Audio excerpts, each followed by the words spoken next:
മജ്ജിമ നികായ 67 ചാതുമ സൂത്ത. ഭഗവാൻ ചാതുമ എന്ന് പറയുന്ന സ്ഥലത്ത് ഇരിക്കുന്ന സമയത്ത് ഭഗവാന്റെ ഏറ്റവും മുതിർന്ന 2 ശിഷ്യന്മാരായിട്ടുള്ള ആയുഷ്മാൻ മഹാമൊഗല്ലാൻ്റെയും ആയുഷ്മാൻ സാരിപുത്തൻ്റെയും 500 ഭിക്ഷുക്കൾ ഭഗവാന്റെ അടുക്കൽ വന്നു. അവർ അവിടെ ഒരുപാട് ശബ്ദങ്ങളുണ്ടാക്കി. അതിനാൽ ഭഗവാൻ അവരെ പുറത്താക്കി. അതിനുശേഷം വീണ്ടും അവർക്ക് ഉപദേശം കൊടുക്കുന്നതാണ് ഈ സൂത്രത്തിൻ്റെ സാരം.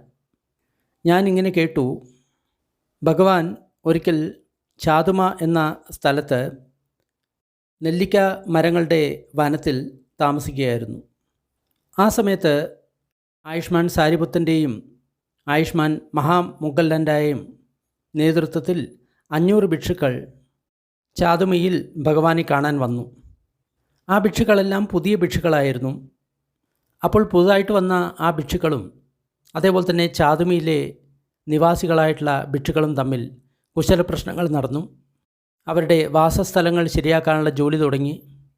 അവരുടെ ഭിക്ഷാപാത്രവും അതേപോലെ തന്നെ ചീവരവും വയ്ക്കാനുള്ള ഒരുക്കങ്ങൾ തുടങ്ങി. അപ്പോൾ അവിടെ ഒരുപാട് ശബ്ദകോലാഹലങ്ങൾ ഉണ്ടായി.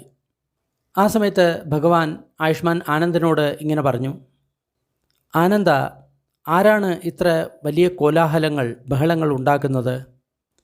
മീൻപിടുത്തക്കാർ ബഹളമുണ്ടാക്കുന്നത് പോലെയാണല്ലോ ഇവിടെ ബഹളമുണ്ടാക്കുന്നത്. അപ്പോൾ ആയുഷ്മാൻ ആനന്ദൻ ഭഗവാനോട് നടന്ന കാര്യങ്ങൾ പറഞ്ഞു. ബന്ദേ, സാരിപുത്തൻ്റെയും മൊഗല്ലാൻ്റെയും നേതൃത്വത്തിൽ 500 ഭിക്ഷുക്കൾ ഇവിടെ വന്നിട്ടുണ്ട്. അവർ ചാതുമയിലെ ഭിക്ഷുക്കളുമായിട്ട് കുശല പ്രശ്നങ്ങൾ ചെയ്യുകയാണ്. അതിനുശേഷം അവർക്ക് വസിക്കാനുള്ള സ്ഥലം നോക്കുകയാണ്. ഭിക്ഷാപാത്രവും ചീവരവും വയ്ക്കാനുള്ള സ്ഥലം അവർ നോക്കുകയാണ്. അതുകൊണ്ടാണ് ഇത്ര കോലാഹലം. ശരി ആനന്ദ, എൻ്റെ പേര് പറഞ്ഞ് ആ ഭിക്ഷുക്കളോട് ഇങ്ങനെ പറയുക, ശാസ്ത നിങ്ങളെ വിളിക്കുന്നു.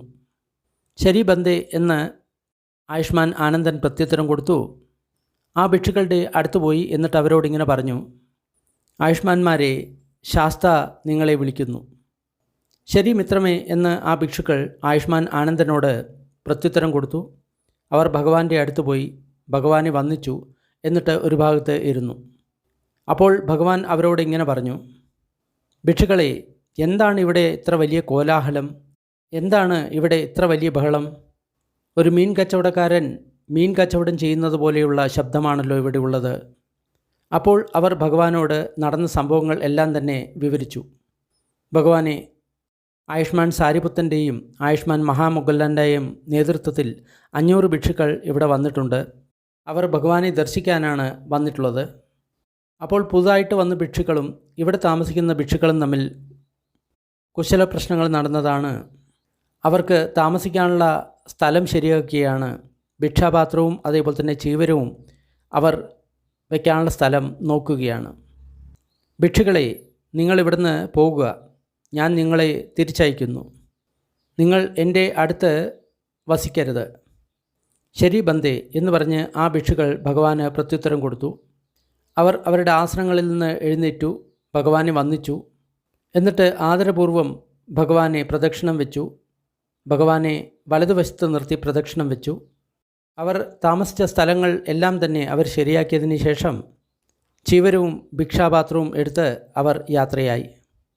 ആ സമയത്ത് ചാതുമയിലുള്ള ശാക്യന്മാർ അവിടെയുള്ള ടൗൺ ഹാളിൽ എന്തോ കാര്യത്തിനായിട്ട് ഒത്തുകൂടിയിരിക്കുകയായിരുന്നു. അപ്പോൾ അവർ ആ ഭിക്ഷുക്കൾ ദൂരത്തു നിന്ന് തന്നെ വരുന്നത് കണ്ടു. അപ്പോൾ ആ ശാക്യന്മാർ ആ ഭിക്ഷുക്കളുടെ അടുത്ത് പോയി എന്നിട്ട് ഇങ്ങനെ ചോദിച്ചു, ആയുഷ്മാന്മാരെ, നിങ്ങൾ എങ്ങോട്ടാണ് പോയിക്കൊണ്ടിരിക്കുന്നത്? മിത്രങ്ങളെ, ഭഗവാൻ ഭിക്ഷുസംഘത്തെ തിരിച്ചയച്ചിരിക്കുകയാണ്. എങ്കിൽ മിത്രങ്ങളെ, നിങ്ങൾ ഇവിടെ ഇരിക്കൂ, കുറച്ച് സമയം ഇവിടെ ഇരിക്കൂ. ഒരുപക്ഷെ ഞങ്ങൾക്ക് ഭഗവാനെ പ്രസന്നനാക്കാൻ സാധിക്കും. ശരി മിത്രങ്ങളെ എന്ന് ആ ഭിക്ഷുക്കൾ പ്രത്യുത്തരം കൊടുത്തു. അപ്പോൾ ചാതുമയിലെ ആ ശാക്യന്മാർ ഭഗവാന്റെ അടുത്ത് പോയി അദ്ദേഹത്തെ വന്ദിച്ചു. എന്നിട്ട് ഒരു ഭാഗത്ത് ഇരുന്നു. എന്നിട്ട് ഭഗവാനോട് ഇങ്ങനെ പറഞ്ഞു, അഭിനന്ദതു ബന്ദേ ഭഗവ ഭിക്ഷുസംഘം. ഭഗവാൻ ഭിക്ഷുസംഘത്തിൽ പ്രസന്നനാകട്ടെ. അഭിവദതു ബന്ദേ ഭഗവ ഭിക്ഷുസംഘം. ഭഗവാൻ ഭിക്ഷുസംഘത്തെ സ്വാഗതം ചെയ്യുമാറാകട്ടെ. ഭഗവാൻ നേരത്തെ എപ്രകാരം ഭിക്ഷുസംഘങ്ങളെ അനുഗ്രഹിച്ചിട്ടുണ്ടോ അതേപോലെ തന്നെ ഈ ഭിക്ഷുസംഘങ്ങളെയും ഭഗവാൻ അനുഗ്രഹിക്കുമാറാകട്ടെ. ബന്ദേ, ഈ ഭിക്ഷുക്കൾ പുതുതായിട്ട് ഭിക്ഷുക്കളായവരാണ്. ഈ ധർമ്മവിനയത്തിൽ വന്നിട്ട് അധികകാലം ആയിട്ടില്ല. അവർക്ക് ഭഗവാന്റെ ദർശനം ലഭിച്ചില്ല എങ്കിൽ അവർ മാറും, അവർ പിരിഞ്ഞു പോകും. ബന്ദേ, പുതുതായി മുളച്ച ഒരു വിത്തിന് വെള്ളം ലഭിച്ചില്ല എങ്കിൽ അത് മാറും, നശിച്ചു പോകും. അതുപോലെ തന്നെ ബന്ദേ, ഈ ഭിക്ഷുക്കൾ ഇപ്പോൾ സംഘത്തിൽ ചേർന്നവരാണ്, പുതുതായിട്ട് ഭിക്ഷുക്കളായവരാണ്, ഈ ധർമ്മവിനയത്തിൽ ഇപ്പോൾ വന്നവരാണ്. അവർക്ക് ഭഗവാന്റെ ദർശനം ഉണ്ടായിട്ടില്ല എങ്കിൽ അവർ മാറിപ്പോകും, അവർ പിരിഞ്ഞു പോകും. ഒരു പുതുതായിട്ട് ജനിച്ച പശുക്കുട്ടി അതിൻ്റെ അമ്മയെ കണ്ടില്ല എങ്കിൽ അത് മാറും, ചിലപ്പോൾ ഇല്ലാതാകും. അതുപോലെ തന്നെ ബന്ദേ, ഈ ഭിക്ഷുക്കൾ ഇപ്പോൾ വന്നവരാണ്, പുതുതായിട്ട് ഭിക്ഷുക്കളായവരാണ്, ഈ ധർമ്മവിനയത്തിൽ അവർ പുതിയവരാണ്. അവർക്ക് ഭഗവാനെ കാണാൻ സാധിച്ചില്ല എങ്കിൽ അവർ മാറിപ്പോകും, അവർ പിരിഞ്ഞു പോകും. ഭഗവാൻ ഭിക്ഷുസംഘത്തിൽ പ്രസന്നനാകുമാറാകട്ടെ. ഭഗവാൻ ഭിക്ഷുസംഘത്തെ സ്വാഗതം ചെയ്യുമാറാകട്ടെ. ഭഗവാൻ നേരത്തെ ഭിക്ഷുസംഘങ്ങളെ അനുഗ്രഹിച്ചതുപോലെ ഈ ഭിക്ഷുസംഘത്തെയും ഭഗവാൻ അനുഗ്രഹിക്കുമാറാകട്ടെ. അപ്പോൾ ബ്രഹ്മസഹമ്പത്തി അദ്ദേഹത്തിനും ഭഗവാൻ ചിന്തിക്കുന്ന കാര്യം മനസ്സിലായി. ബലവാനായിട്ടുള്ള ഒരു വ്യക്തി തൻ്റെ കൈ നിവർത്തി മടക്കുന്നത് പോലെ ബ്രഹ്മസഹമ്പത്തി ബ്രഹ്മലോകത്തിൽ നിന്ന് അപ്രത്യക്ഷമായി, എന്നിട്ട് ഭഗവാന്റെ മുന്നിൽ പ്രത്യക്ഷനായി. അദ്ദേഹം തൻ്റെ വസ്ത്രത്തെ ഒരു തോളിൽ ഒതുക്കി വെച്ചുകൊണ്ട് ഭഗവാന്റെ നേർക്ക് രണ്ട് കൈയും കൂപ്പിക്കൊണ്ട് ഇങ്ങനെ പറഞ്ഞു: ഭഗവാൻ ഭിക്ഷുസംഘത്തിൽ പ്രസന്നനാകുമാറാകട്ടെ. ഭഗവാൻ ഭിക്ഷുസംഘത്തെ സ്വാഗതം ചെയ്യുമാറാകട്ടെ. ഭഗവാൻ ഭിക്ഷുസംഘത്തെ നേരത്തെ അനുഗ്രഹിച്ചതുപോലെ ഈ ഭിക്ഷുസംഘത്തെയും അനുഗ്രഹിക്കുമാറാകട്ടെ. ആ ഭിക്ഷു സംഘങ്ങൾ പുതുതായിട്ട് വന്നവരാണ്. അവർ സമീപകാലത്താണ് ഭിക്ഷുക്കളായത്. അവർ അടുത്തിടെയാണ് ഈ ധർമ്മവിനയത്തിലേക്ക് വന്നത്. അവർക്ക് ഭഗവാനെ ദർശിക്കാൻ സാധിച്ചില്ല എങ്കിൽ അവർ പിരിഞ്ഞു പോകും, ഇല്ലാതായി പോകും. പുതുതായി മുളച്ച ഒരു വിത്തിന് വെള്ളം കിട്ടിയില്ല എങ്കിൽ അത് ഇല്ലാതായി പോകും, നശിച്ചു പോകും. അതുപോലെ ബന്ദേ, ഈ ഭിക്ഷുക്കൾ പുതിയവരാണ്, ഈ ധർമ്മവിനയത്തിൽ പുതുതായിട്ട് വന്നവരാണ്, ഭിക്ഷുക്കളായിട്ട് അധികം നേരമായിട്ടില്ല. അതിനാൽ ഭഗവാന്റെ ദർശനം കിട്ടിയില്ലെങ്കിൽ ഇവർ പിരിഞ്ഞു പോകും, ഇല്ലാതായിട്ട് മാറും. പുതുതായി പിറന്ന ഒരു പശുക്കിടാവ് അതിൻ്റെ അമ്മയെ കണ്ടില്ല എങ്കിൽ അത് ഇല്ലാതാകും, നശിച്ചു പോകും. അതിനാൽ ബന്ദേ, ഈ ഭിക്ഷുക്കൾ വളരെ പുതിയ ഭിക്ഷുക്കളാണ്. അടുത്തിടെയാണ് അവർ ഭിക്ഷുക്കളായത്. ഈ ധർമ്മവിനയത്തിൽ പുതുതായിട്ട് വന്ന വ്യക്തികളാണ്. അവർക്ക് ഭഗവാന്റെ ദർശനം കിട്ടിയില്ല എങ്കിൽ അവർ പിരിഞ്ഞു പോകും, അവർ ഇല്ലാതായിട്ട് തീരും. ഭഗവാൻ ഭിക്ഷുസംഘത്തിൽ പ്രസന്നനാകുമാറാകട്ടെ. ഭഗവാൻ ഭിക്ഷുസംഘത്തെ സ്വാഗതം ചെയ്യുമാറാകട്ടെ. ഭഗവാൻ ഭിക്ഷുസംഘത്തെ മുൻപ് അനുഗ്രഹിച്ചതുപോലെ തന്നെ ഇപ്പോഴും ഭിക്ഷുസംഘത്തെ അനുഗ്രഹിക്കുമാറാകട്ടെ. അങ്ങനെ ചാതുമയിലെ സാഖ്യന്മാരും ബ്രഹ്മസഹമ്പത്തിയും മുളയ്ക്കുന്ന വിത്തിൻ്റെ ഉപമ പറഞ്ഞ്, പശുക്കിടാവിൻ്റെ ഉപമ പറഞ്ഞ് ഭഗവാനെ സമ്മതിപ്പിച്ചു. അപ്പോൾ ആയുഷ്മാൻ മഹാമൊഗല്ലാനൻ ഭിക്ഷുക്കളോട് ഇങ്ങനെ പറഞ്ഞു: മിത്രങ്ങളെ, എഴുന്നേൽക്കുക.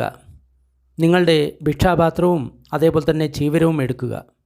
ചാതുമയിലെ ശാക്യന്മാരും ബ്രഹ്മസഹമ്പത്തിയും ഭഗവാനെ പ്രസന്നനാക്കി.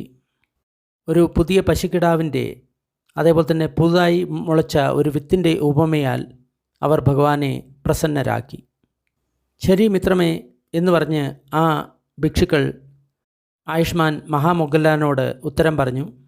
എന്നിട്ട് അവർ സ്വന്തം ആസനത്തിൽ നിന്ന് എഴുന്നേറ്റു. എന്നിട്ട് ഭിക്ഷാപാത്രവും അവരുടെ ചീവരവും എടുത്തു.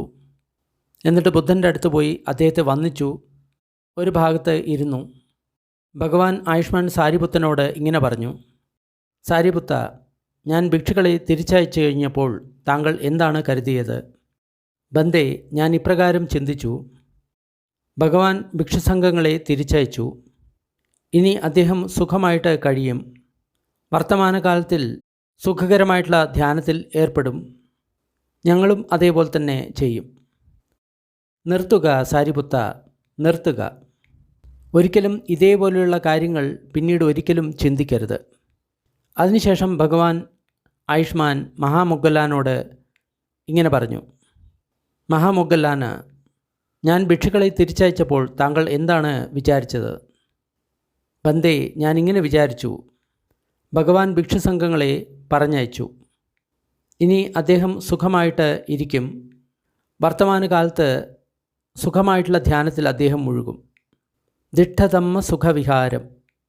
ആ സമയത്ത് ആയുഷ്മാൻ സാരിപുത്തനും ഞാനും കൂടി ഈ ഭിക്ഷുസംഘത്തെ നയിക്കും.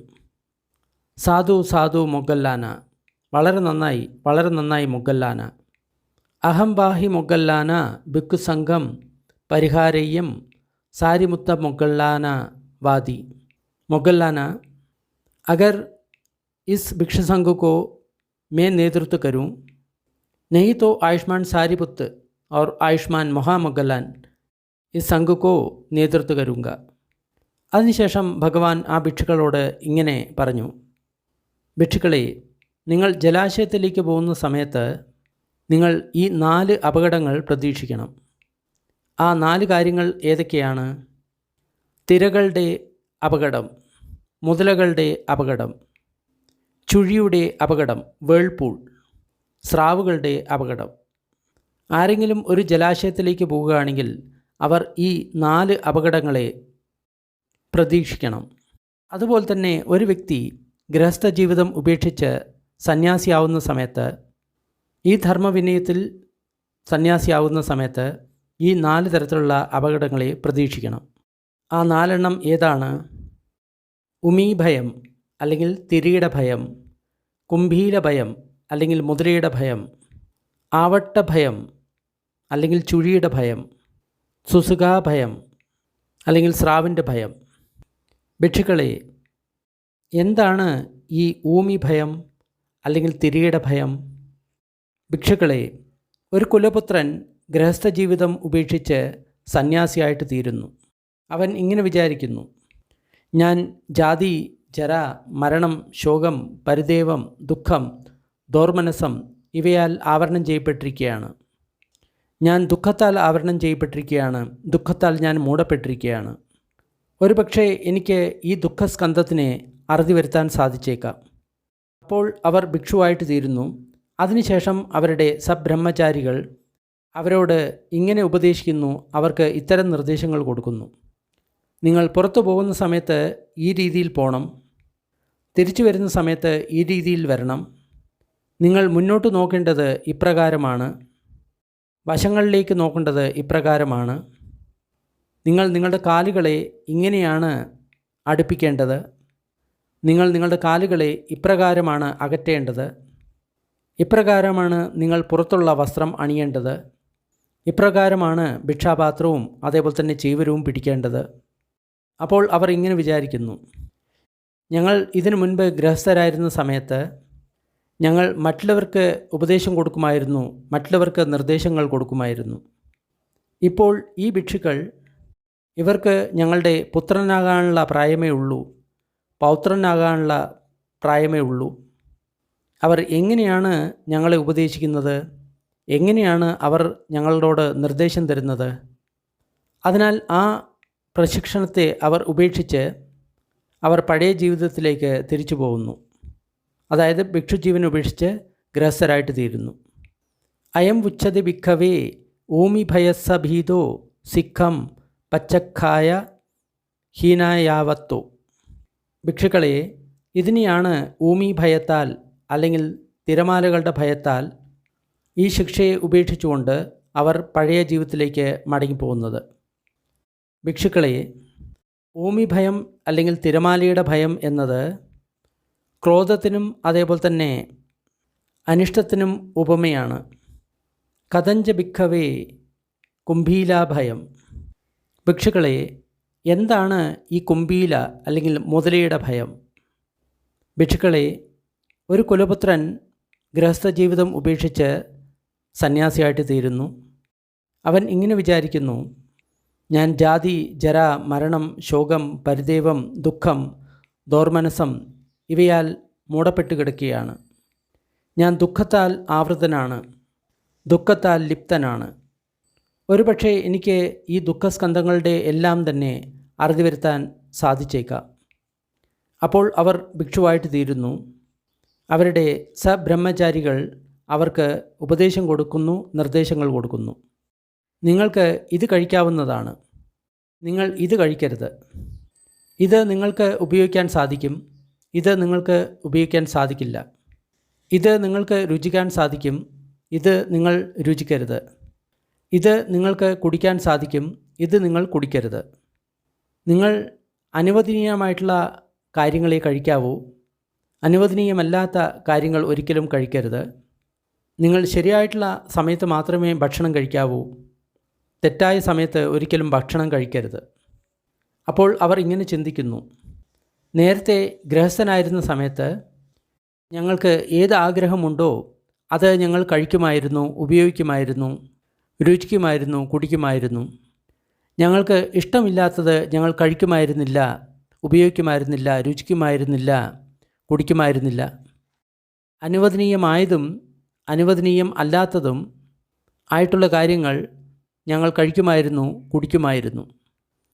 സമയത്തും അസമയത്തും ഞങ്ങൾ ഭക്ഷിക്കുമായിരുന്നു, കുടിക്കുമായിരുന്നു.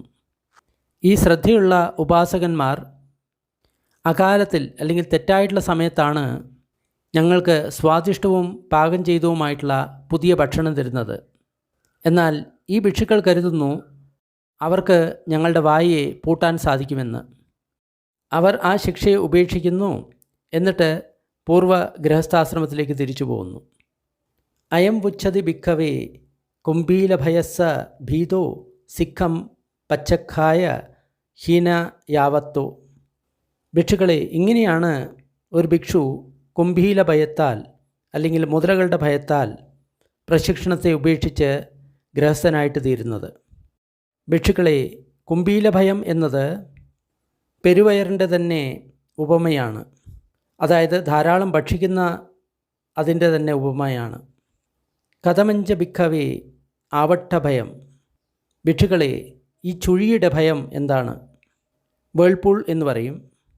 ഭിക്ഷുക്കളെ, ഒരു കുലപുത്രൻ ഗൃഹസ്ഥ ജീവിതം ഉപേക്ഷിച്ച് സന്യാസിയായിട്ട് തീരുന്നു.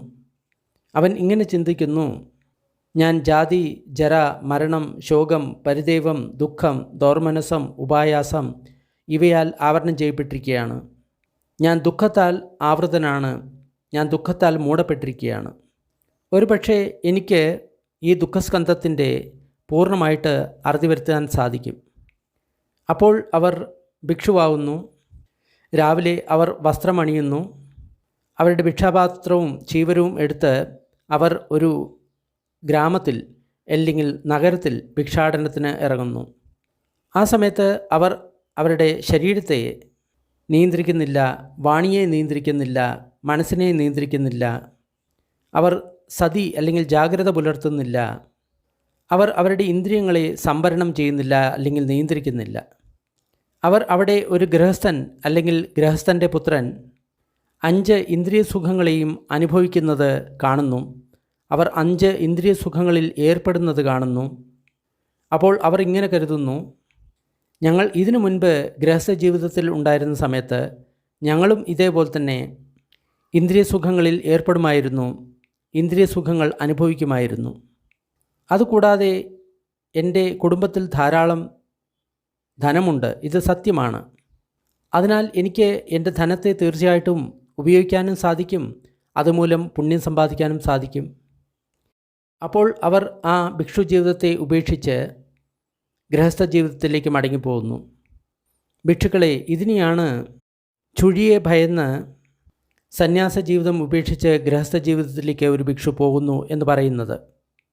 ഭിക്ഷുക്കളെ, ഈ ആവട്ട ഭയം എന്ന് പറയുന്നത് അല്ലെങ്കിൽ ചുഴിയുടെ ഭയം എന്ന് പറയുന്നത് 5 ഇന്ദ്രിയ സുഖങ്ങൾക്കും ഉള്ള പേരാണ്.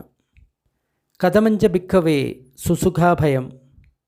ഭിക്ഷുക്കളെ, എന്താണ് സ്രാവിൻ്റെ ഭയം? ഭിക്ഷുക്കളെ, ഒരു കുലപുത്രൻ ഗൃഹസ്ഥ ജീവിതം ഉപേക്ഷിച്ച് സന്യാസ ജീവിതത്തിൽ പോകുന്നു. അവൻ ഇങ്ങനെ കരുതുന്നു, ഞാൻ ജാതി, ജര, മരണം, ശോകം, പരിദേവം, ദുഃഖം, ദോർമനസം, ഉപായാസം ഇവയാൽ മൂടപ്പെട്ടവനാണ്. ഞാൻ ദുഃഖത്തിൽ മൂടപ്പെട്ടവനാണ്, ദുഃഖത്താൽ ആവരണം ചെയ്യപ്പെട്ടവനാണ്. ഒരുപക്ഷെ എനിക്ക് ഈ ദുഃഖസ്കന്ധത്തിന് അറുതി വരുത്താൻ സാധിക്കും. അപ്പോൾ അവർ ഭിക്ഷുവാകുന്നു. ഭിക്ഷുവായതിനു ശേഷം രാവിലെ അവർ വസ്ത്രം അണിയുന്നു. എന്നിട്ട് അവരുടെ ഭിക്ഷാപാത്രവും അതേപോലെ തന്നെ ചീവരവും എടുത്തുകൊണ്ട് ഒരു ഗ്രാമത്തിലോ അല്ലെങ്കിൽ നഗരത്തിലോ ഭിക്ഷാടനത്തിന് ഇറങ്ങുന്നു. ആ സമയത്ത് അവർ അവരുടെ ശരീരത്തെയോ വാണിയെയോ അതേപോലെ തന്നെ മനസ്സിനെയോ നിയന്ത്രിക്കുന്നില്ല, സംവരണം ചെയ്യുന്നില്ല. അവർ സതി അല്ലെങ്കിൽ ജാഗ്രത പുലർത്തുന്നില്ല. അവർ അവരുടെ ഇന്ദ്രിയങ്ങളെ അവർ നിയന്ത്രിക്കുന്നില്ല, സംവരണം ചെയ്യുന്നില്ല. അരക്ഷിതേനേവ കായേന അരക്ഷിതായ വാചായ അനുപഠിതായ സതീയ അസംവൃത്തേഹി ഇന്ദ്രിയേഹി സോ തത്തപസ്സതി മാതുകാമം ദുന്നിവത്തം വ ദുപ്പാരുതം വ. അങ്ങനെ ശരീരത്തിൽ സംവരണമില്ലാതെ, മനസ്സിൽ അതേപോലെ തന്നെ വാക്കിൽ സംയമമില്ലാതെ, ഇന്ദ്രിയങ്ങളിൽ സംയമമില്ലാതെ, സതി ഇല്ലാതെ, ജാഗ്രത ഇല്ലാതെ അവർ അങ്ങനെ ഭിക്ഷാടനം ചെയ്യുന്ന സമയത്ത് ശരിയായിട്ടുള്ള രീതിയിൽ വസ്ത്രധാരണം ചെയ്യാത്ത ഒരു സ്ത്രീയെ അവർ കാണുന്നു. ശരീരഭാഗങ്ങളെ കാണിക്കുന്ന തരത്തിലുള്ള വസ്ത്രധാരണം ചെയ്ത ഒരു സ്ത്രീയെ അവർ കാണുന്നു. ആ സ്ത്രീകളെ കാണുന്ന സമയത്ത് അവരുടെ മനസ്സിൽ കാമം ഉൽപ്പന്നമാകുന്നു, രാഗം ഉൽപ്പന്നമാകുന്നു. അവരുടെ മനസ്സിൽ ആ രീതിയിൽ രാഗം ഉൽപ്പന്നമാകുന്ന സമയത്ത് അവർ ആ ശിക്ഷയെ ഉപേക്ഷിച്ച് ഗൃഹസ്ഥ ജീവിതത്തിലേക്ക് പോകുന്നു. ഇതിനെയാണ് ഭിക്ഷുക്കളെ സുസുഖാഭയം, അതായത് സ്രാവിന് ഭയന്ന് ഭിക്ഷു ജീവിതത്തെ ഉപേക്ഷിച്ച് ഗൃഹസ്ഥ ജീവൻ എടുക്കുന്നത് എന്ന് പറയുന്നത്. ഭിക്ഷുക്കളെ ഇവിടെ സ്രാവിൻ്റെ ഭയം എന്ന് പറഞ്ഞു കഴിഞ്ഞാൽ സ്ത്രീകളുടെ ഭയം തന്നെയാണ്. അതിനാൽ ഭിക്ഷുക്കളെ ഈ 4 ഭയങ്ങൾ, ഒരു കുലപുത്രൻ ഗൃഹസ്ഥ ജീവിതം ഉപേക്ഷിച്ച് സന്യാസിയാവുന്ന സമയത്ത്, ഈ ധർമ്മവിനയത്തിൽ സന്യാസിയാവുന്ന സമയത്ത് ഈ 4 ഭയങ്ങളെ ഒരു ഭിക്ഷു പ്രതീക്ഷിക്കണം. ഇതാണ് ഭഗവാൻ പറഞ്ഞത്. അപ്പോൾ ആ ഭിക്ഷുക്കൾ ഭഗവാന്റെ വചനത്തിൽ തൃപ്തരായി, സന്തുഷ്ടരായി ഭഗവാന്റെ വചനത്തെ അനുമോദിച്ചു. ചാതുമസുത്തം നിഠിതം. ഈ സുത്തം തീർച്ചയായിട്ടും പുതുതായിട്ട് ഭിക്ഷുവാകുന്ന ഒരു വ്യക്തിക്ക് അനുയോജ്യമാണ്. വളരെ നല്ല ഉപദേശമാണ് ഭഗവാൻ കൊടുത്തിരിക്കുന്നത്. പുതുതായിട്ട് ഏതെങ്കിലും വ്യക്തി ഭിക്ഷുവാകുന്നുവെങ്കിൽ തീർച്ചയായിട്ടും ഈ സൂത്തം അവർക്ക് അയച്ചു കൊടുക്കുക. വളരെ ഉപകാരപ്രദമായിരിക്കും. സൂത്തം ഇഷ്ടമായി കഴിഞ്ഞാൽ ലൈക്ക് ചെയ്യുക, ഷെയർ ചെയ്യുക. ഇതേപോലുള്ള കൂടുതൽ സൂത്തങ്ങൾ ഡിസ്ക്രിപ്ഷൻ ബോക്സിലുണ്ട്. ഇനി അല്പസമയം നമ്മൾക്ക് പുണ്യവിതരണത്തിൻ്റെ അഭ്യാസം ചെയ്യാം. ദുഃഖം അനുഭവിക്കുന്ന സർവ്വപ്രാണികളും ദുഃഖത്തിൽ നിന്ന് വിമുക്തരാകട്ടെ. ഭയം അനുഭവിക്കുന്ന സർവ്വപ്രാണികളും ഭയത്തിൽ നിന്ന് വിമുക്തരാകട്ടെ. ശോകം അനുഭവിക്കുന്ന സർവ്വപ്രാണികളും ശോകത്തിൽ നിന്ന് വിമുക്തരാകട്ടെ. എല്ലാ പ്രാണികൾക്കും മുക്തി ലഭിക്കട്ടെ. നമ്മൾ നേടിയ ഈ പുണ്യത്തിൽ സർവ്വജീവികളും പങ്കാളികളാകട്ടെ. അതുമൂലം സർവ്വപ്രാണികൾക്കും സുഖവും സന്തോഷവും ഉണ്ടാകട്ടെ. ഭൂമിയിലും ആകാശത്തിലും ഉള്ള സർവ്വപ്രാണികളും അധോലോകത്തെയും മനുഷ്യലോകത്തെയും ദേവലോകത്തെയും രൂപ അരൂപ ബ്രഹ്മലോകത്തിലെയും സർവ്വപ്രാണികളും നമ്മളുടെ ഈ പുണ്യത്തിൽ പങ്കാളികളാകട്ടെ. അതിശക്തരായിട്ടുള്ള ദേവന്മാരും ബ്രഹ്മന്മാരും ബുദ്ധശാസനത്തെ സംരക്ഷിക്കട്ടെ. സാധു സാധു സാധു.